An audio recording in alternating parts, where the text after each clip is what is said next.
In a quiet little house on a quiet little street lived two not-so-quiet little pets. First, there was Buddy, a golden retriever with a heart of gold and a brain. Well, let's just say it was also made of gold. He believed fetch was a way of life, and that the mailman was a secretly disguised squirrel overlord. Then there was Whiskers, a sleek Siamese cat who carried himself with the aristocratic air of a deposed king. He believed naps were a form of high art, and that dogs were noisy, slobbery furniture. They shared everything: a roof, a food budget, and a mutual, unspoken agreement to disagree on everything. Buddy's idea of a good time was a full body-waggling, tail-thumping welcome-home ceremony that could register on the Richter scale. Whisker's idea of a good time was finding the one sunbeam in the entire house and absorbing its energy in silent, judgmental glory. Their lives were a delicate dance of avoidance and quiet disapproval. Buddy would try to initiate a game of chase the slobbery tennis ball, and Whiskers would respond with a look that clearly said, "I have forgotten more about sophisticated leisure than you will ever know." This cold war of petdom was manageable, a low-simmering rivalry that occasionally boiled over into a hissed warning or a pointedly ignored tail wag. But everything changed one fateful Tuesday, the day of the great sunbeam standoff.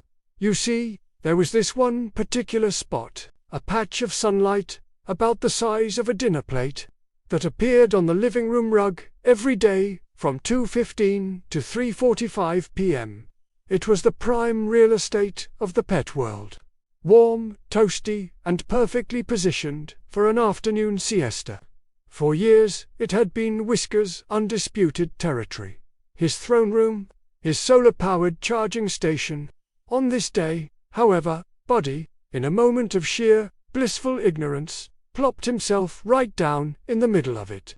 He was panting happily, his fur glowing like a halo. It was an act of accidental aggression, a declaration of war he didn't even know he'd made. Whiskers, observing this sacrilege from atop the sofa, felt a level of indignation he hadn't experienced since the time his human switched to the healthy weight cat food. His tail began to twitch.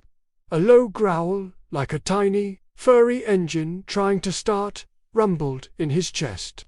He leaped gracefully from the couch, landing silently on the rug. He stared at Buddy.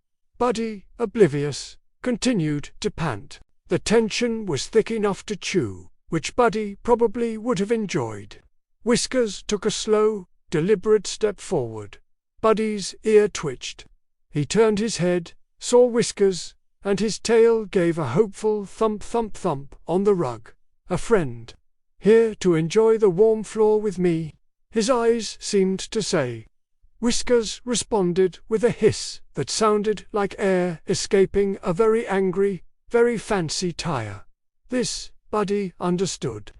To him, a hiss was the universal cat signal for let us play the super fun game of chase. His tail went into overdrive. He lowered his front half into a play bow, his rear end wiggling with excitement, and barked a single deafening woof. And so it began. The chase was on. Whiskers, realizing his tactical error, shot off like a furry missile, with Buddy in hot, clumsy pursuit. This wasn't a graceful ballet. It was chaos in motion. They zigzagged through the living room, a whirlwind of fur and frantic energy. Whiskers was a blur of cream and brown, weaving under tables and vaulting over footstools with the agility of a parkour master. Buddy, on the other hand, was less parkour and more wrecking ball. He skidded on the hardwood floors, his nails scrabbling for purchase, his happy barks echoing off the walls. They thundered into the kitchen, where Whiskers attempted a daring leap onto the counter. He misjudged. His back paws slipped, sending a salt shaker skittering across the granite.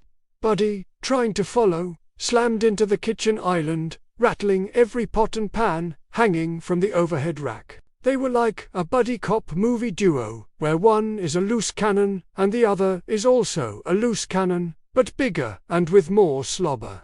The chase escalated as they barreled back into the living room. Whiskers, desperate for higher ground, made a frantic scramble up a tall, slender bookshelf in the corner. This was his sanctuary, a place the dog could never reach. But Buddy, fueled by the thrill of the chase and approximately zero thoughts, didn't see a bookshelf. He saw a ladder to his new best friend. He reared up on his hind legs, placing his big, clumsy paws on the lower shelves. "Hey, wait for me!" His barks seemed to translate. The bookshelf, which was more for decoration than for supporting the weight of an over-enthusiastic retriever, began to wobble. Whiskers, perched precariously at the top amidst a collection of porcelain figurines and old paperbacks, felt the tremor. His eyes widened. The silent judgment was gone, replaced by pure, unadulterated panic. The wobble grew more violent. A porcelain shepherdess teetered, then took a nosedive, shattering on the floor below. Buddy, startled by the crash, lost his footing. As he fell back, he gave the bookshelf one final, accidental shove. Time seemed to slow down. For Whiskers, it was a slow-motion descent from his ivory tower. For Buddy, it was a confusing rain of books, dust, and knickknacks. The bookshelf tipped over with a mighty, groan-inducing crash. A cloud of dust filled the air. When it settled, the scene was one of utter devastation. Books lay splayed open, their pages bent. Figurines were reduced to glittering shards. A potted plant had overturned, spilling soil all over the rug right in the middle of the now extinguished sunbeam. And in the center of the mess sat Buddy and Whiskers. Buddy had a lampshade on his head, looking utterly bewildered. Whiskers was dusted in what looked like flour from a fallen cookbook, making him resemble a powdered donut with anxiety. They stared at each other. Then they stared at the mess. The silence was broken only by the distant sound of a car door slamming. Their human was home. A new kind of panic, a shared panic, washed over them. Whiskers looked at the overturned plant. Buddy looked at the shattered shepherdess. They both looked at the door, where the sound of keys jingling grew louder. In that moment, they were no longer dog versus cat. They were co-conspirators, accomplices. Without a single bark or meow, an understanding was reached. Buddy, using his snout, began nudging the larger books into a pile. Whiskers, with surprising efficiency, started batting the smaller shards of porcelain under the sofa with his paws. It was a clumsy, frantic, and utterly ridiculous attempt at a cleanup. Buddy tried to lick up the spilled soil, which only resulted in him getting a muddy nose and sneezing dirt everywhere. Whiskers, in a moment of pure desperation, tried to hide a large coffee table book by sitting on it, pretending to be a very square, very literary cat. The doorknob turned. They froze, caught in the act of not being caught. Their human walked in, took one look at the lampshade-wearing dog, the flour-dusted cat, and the disaster zone that was once a living room, and just sighed.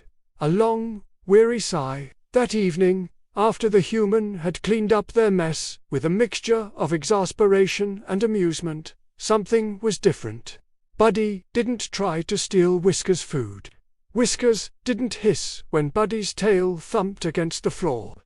Later, as the house grew dark, Buddy curled up in his dog bed. A few moments later, a small, furry shadow leaped silently onto the bed, curled up at the edge, and began to purr.